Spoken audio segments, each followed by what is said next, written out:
me, it was the right fit, against the New York Giants. Like, this is the New York Giants. If you don't like it, then you're welcome to leave. But that's the way that we do things around here. Man, I'm so blessed. It's crazy. I've been manifesting New York, and I kind of had a feeling it was going to be New York, but now that we're here, man, God is good. Once a Giant, always a Giant. For me, it's only a Giant. Welcome, everybody, to a special edition of All In with Art Stapleton, a New York Giants podcast brought to you by NorthJersey.com. I am your host, Art Stapleton, and it is what it is. That was the phrase that Saquon Barkley tweeted at 3:54 p.m., 6 minutes shy of the 4 p.m. deadline for franchise tag players to reach a long-term agreement. And shortly thereafter, I received confirmation, as did others, that no deal was reached between the Giants and Saquon. So we'll get into what all that means, my initial reaction, and moving forward. Now we are within 9 days of this team, at least the veterans, reporting for training camp. The rookies report on Tuesday. And so now what? We spent all these months talking about the what ifs and what will Saquon do and what will the Giants do. I will give you everything I know, give you my take as to what's happening and what will go forward. First off, Saquon Barkley is a very good football player.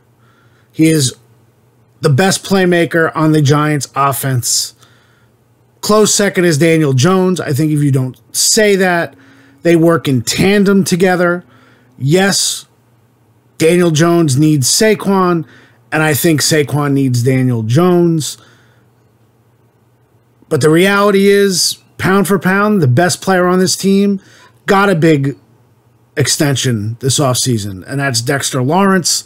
The second best player on this team, and maybe eventually the top player on this team, is Andrew Thomas, and he will be getting a long-term extension at some point within the next year or so. So here we're at. Everyone's upset. Everyone would have been upset. If you believed Saquon Barkley should have been signed to a long-term deal, you are upset right now. If you believe Saquon Barkley should not have been signed to a long-term deal and you wanted him to play out the tag, well, then you're probably celebrating right now. The reality is, for the New York Giants in 2023, this is not a great situation to move forward over the next month. This isn't a good deal for Brian Daboll or his coaching staff, for Daniel Jones, for any Giants fan who wants to see this team compete. Make that clear. But long term, you have a general manager, and now it's very clear with Joe Schoen that he has the stomach for this, that he's able to make decisions not solely based on sentiment. And that's been long a criticism of the Giants, that they make decisions based on their heart rather than their head. And people point to the criticism and the struggles that they've had, saying that they made too many decisions based on their heart and not their head. And I think Joe Schoen this year, in this offseason, I wrote a column on NorthJersey.com. I'll write it again tomorrow, and I'll tell you here. This was a huge offseason for Joe Schoen as a general manager. His first to deal with the signings, potentially, and it turned out to be, 3 of his top 5 players, most important players. I have a list of most impactful players that's been running on NorthJersey.com. We're at number 7 on Monday. That ran today. We're going all the way down to 1. 3 of the guys are in the top 5 that were up for contract discussions this offseason. Shane went to the 11th hour with Daniel Jones, got him signed to a contract. Yes, there was criticism. They set their value on Daniel Jones, and they got their contract done. Dexter Lawrence, they set a contract value for Dexter Lawrence. They got a contract done. With Saquon Barkley, they ultimately set a value with the franchise tag. They tried to get a deal done. I don't have the particulars, but here's what I can tell you about the negotiations, at least within the last couple days. I was told, I know Ryan Dunleavy of the New York Post reported that the original guarantees in the latest deal last week was $19.5 million. I can tell you, I spoke to several people on Saturday, and the number had gone up to $22 million guaranteed and a smidge beyond that. That's what I was told. Now, how did that affect the average per year? Well, I believe the Giants dropped the average per year. They raised the guarantees, but dropped the average per year for the contract. That likely did not sit well on the other side because Saquon's getting something in one area, but not in the other. I was told that there were no talks on Sunday. That was planned. They were going to come into Monday. Both sides knew where they needed to go. They knew they had a lot of work to get done. And at 3:15, I got a call from someone saying they see a path to a deal. Now, seeing a path to a deal does not mean a deal gets done. And obviously, we found out about 42 minutes later that that was not going to happen. And my sense is the Giants conceded. Saquon conceded some areas. They still had ways to go. They could not come to an agreement. It got to a point where, like I said, 3:54, Saquon tweets that out. It is what it is. That was clearly a sign that there was no deal. So now they move on. So what's next? Let's go with Saquon first. No, they cannot sign a long-term deal now until the end of the 2023 regular season. That's it. It's done. Saquon's choices for this season: a 1-year, $10.1 million guaranteed contract as the franchise tag, which remains unsigned. Because he's unsigned, he can skip training camp. He doesn't have to report to the Giants.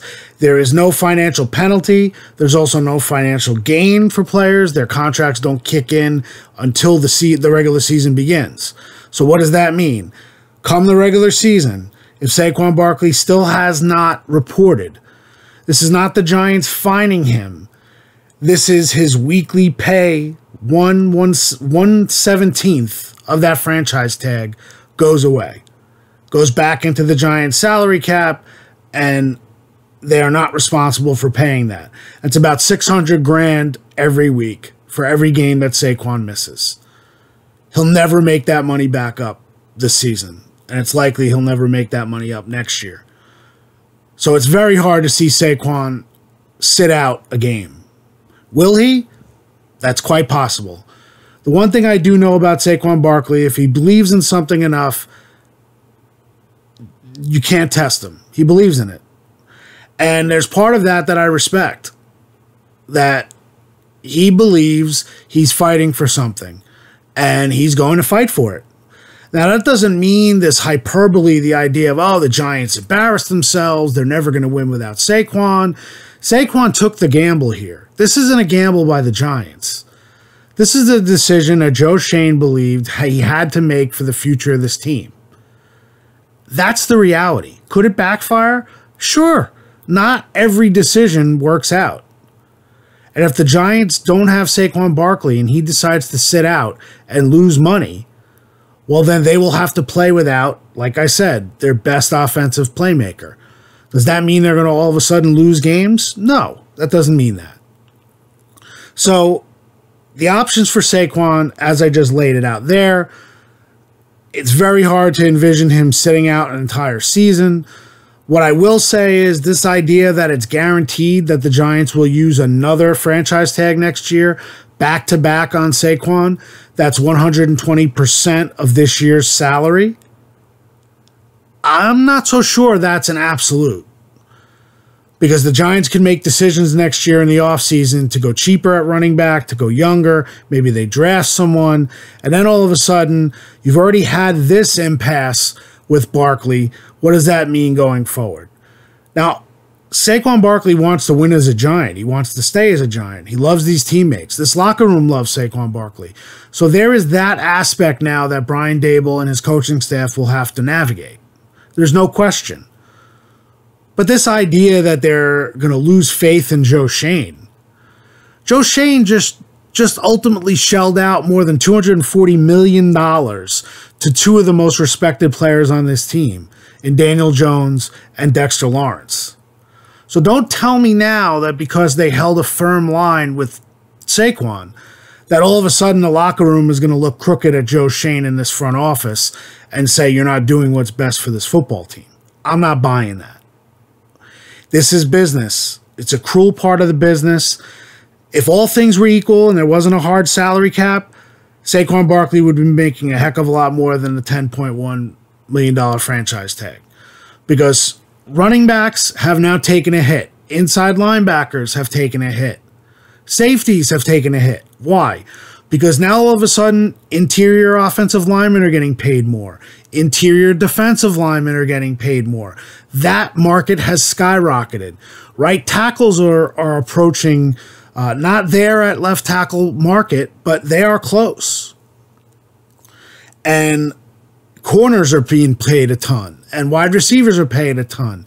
So somewhere along the line, the roster allocation ends up having to pay for the salary cap money going elsewhere. And running back is a position that is taking a hit.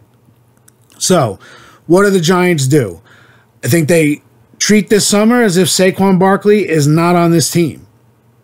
I think that's ultimately how you have to handle this practice. You have to get Eric Gray more reps. You have to consider bringing in a veteran running back. Now, I'm not talking about a high-priced running back, but you have to consider all options here. If Saquon got to this point, and look, the Giants were in these negotiations, they know what Saquon wanted, what his reps wanted, and where we're at. They need to look at this situation and say, we need to do what's best for the Giants for 2023. Obviously, what's best for the Giants in 2023 is Saquon Barkley signs the franchise tag and he suits up in week 1 in enough time to go out there and take their best shot at the Dallas Cowboys on Sunday Night Football. But the Giants have to move forward from that perspective. This idea that media questions every day are going to be a distraction, no, they're not. They're not. We're going to ask questions, maybe not me personally, but we as a group will ask questions, and they'll diffuse the situation. Joe Schoen and Brian Daboll, when they do their joint press conference to kick off training camp, they'll be asked a million questions about Saquon Barkley. And they'll give their answers, and they'll be prepared, and every player will be prepared with their Saquon answers, but it will not be the distraction and people think it's going to be. It's not. Because this is not at least to this point, a situation where Saquon is now going to go out there and badmouth the Giants and say this team isn't good. And, he may say things privately that he's upset the way things were handled. But this was not a sentimental situation. This was a cut and dried negotiation, hard line. The Giants viewed the value of the player at one spot. The player viewed his value at another. And they just could not get to an agreement. And that's the way it is. So we're going to have to see how it plays out. The ball's in Saquon's court right now. There's nothing Saquon Barkley can do to convince the Giants to give him a better deal for this year.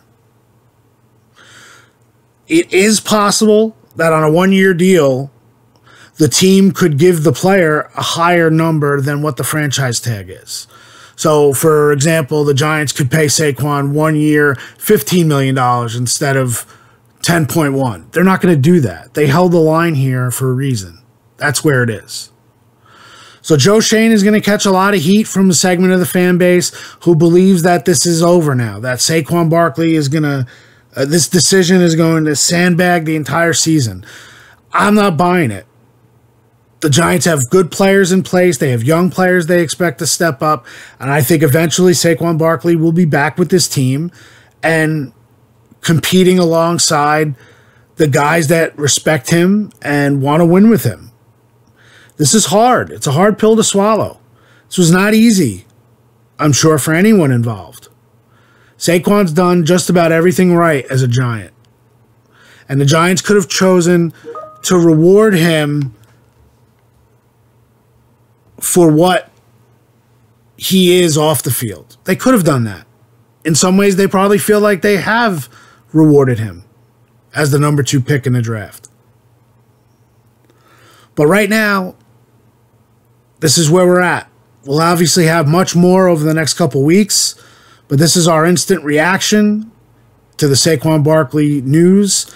And I'll leave you with this. It is what it is.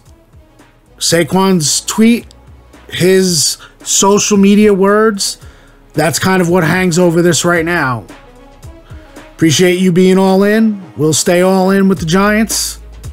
Keep it right here and read all our coverage on NorthJersey.com.